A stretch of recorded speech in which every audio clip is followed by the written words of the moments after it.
Olá!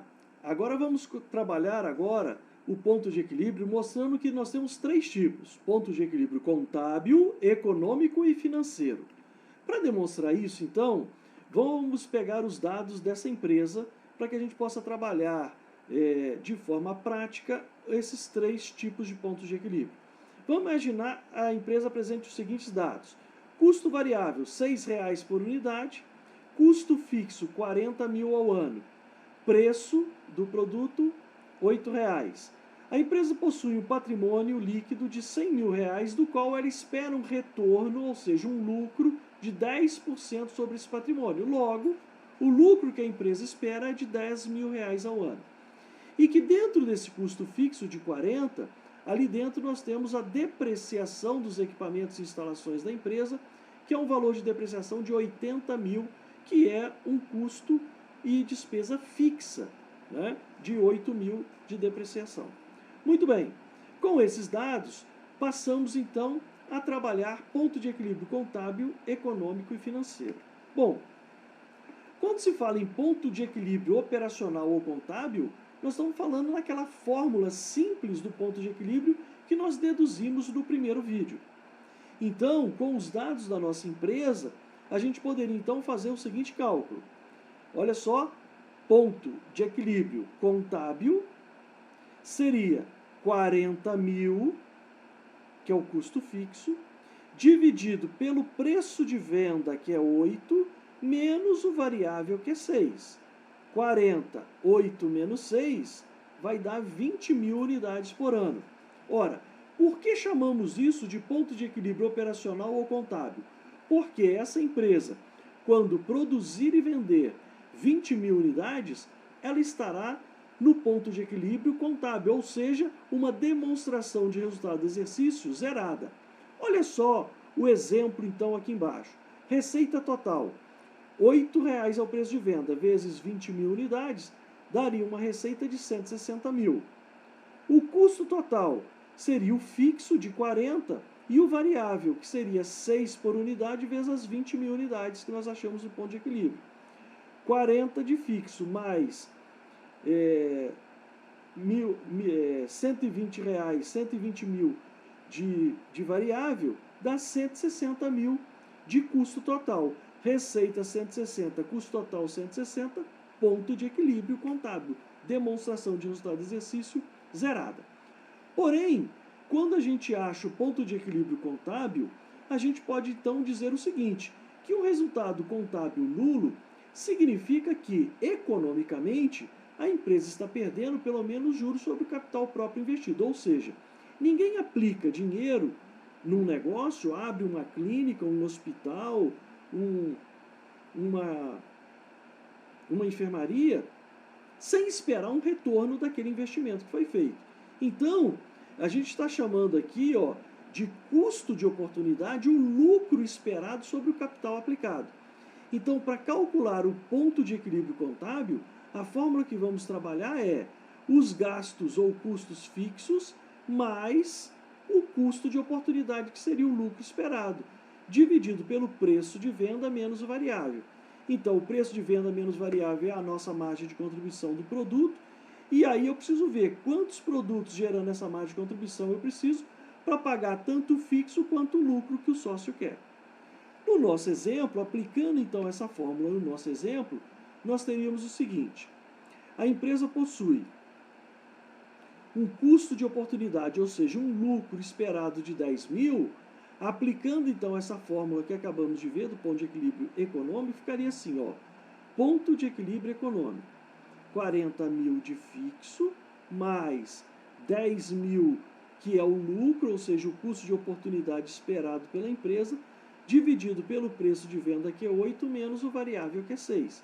Então, nessas condições, a empresa precisaria produzir e vender 25 mil unidades ao ano para poder estar no ponto de equilíbrio econômico. Então, olha só a demonstração. Receita total, 8 vezes 25 mil unidades, daria 200 mil de receita total. O custo total seria o fixo de 40 mil e seria aqui o variável, então, 6 vezes 25 mil unidades. o que daria então 150 mil. 150 mil com mais 40 de fixo, 190.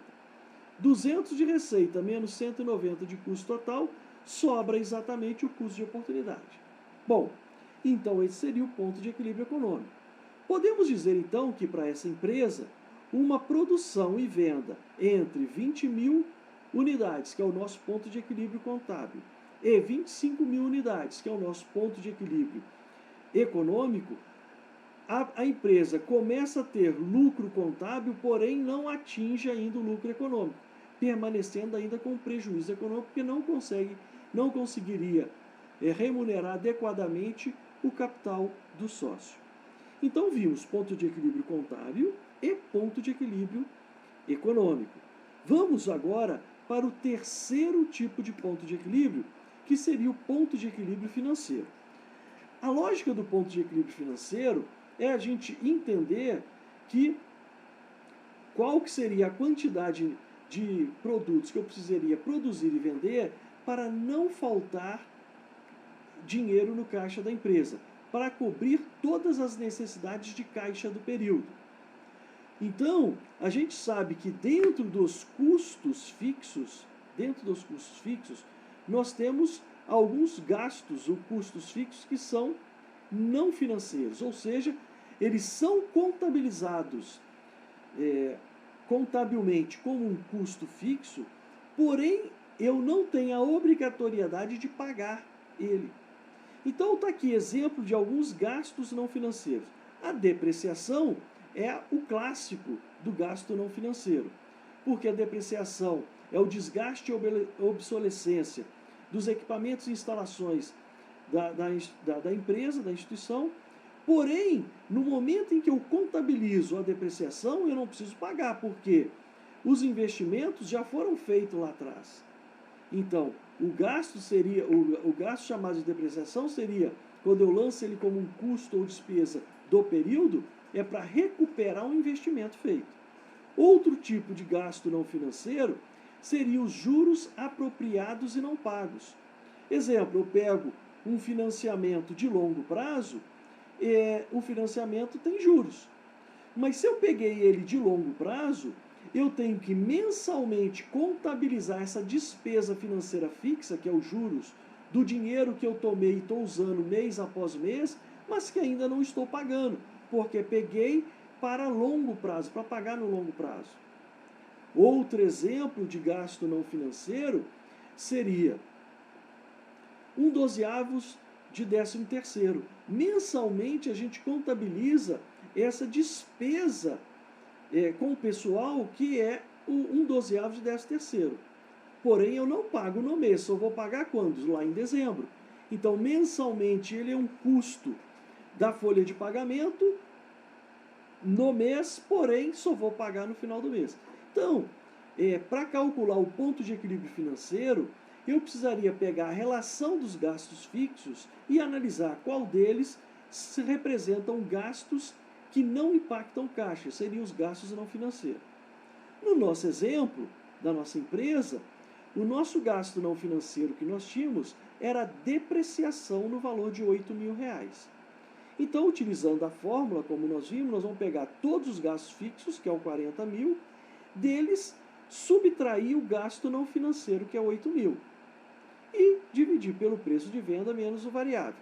Então, está lá, ponto de equilíbrio financeiro será 40 mil de fixo menos a depreciação de 8.000, que é um gasto não financeiro, dividido pelo preço de venda menos o variável. Então, esta empresa precisaria de produzir e vender 16 mil unidades no ano para não faltar dinheiro no caixa. Um exemplo, então, com números está aqui. Receita total para 16 mil unidades. 8 vezes 16 daria uma receita somente de R$128.000. E o custo total nessa condição seria 40 mil de fixo mais 6 vezes 16 mil unidades, o que daria, então, um total de 136 mil. Então, receita total de 128. Para um custo total de 136, a diferença é exatamente os 8.000 da depreciação, que eu não preciso pagar. Então, com 16 mil unidades, não faltaria dinheiro no caixa dessa empresa.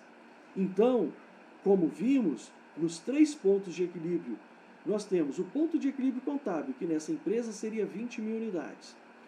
O ponto de equilíbrio econômico, que nessa empresa seria 25.000 unidades. E o ponto de equilíbrio financeiro, que seria 16.000 unidades somente.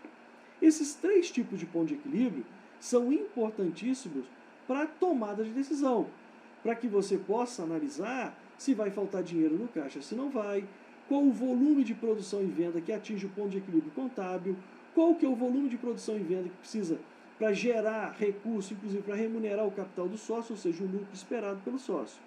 Bom, com todo esse conceito de ponto de equilíbrio, vamos partir para a prática. Vamos agora tentar aplicar todos esses conceitos em vários exercícios. No próximo vídeo, vamos então demonstrar quais serão os exercícios que vamos trabalhar e vou então tentar ajudar vocês na resolução desses exercícios.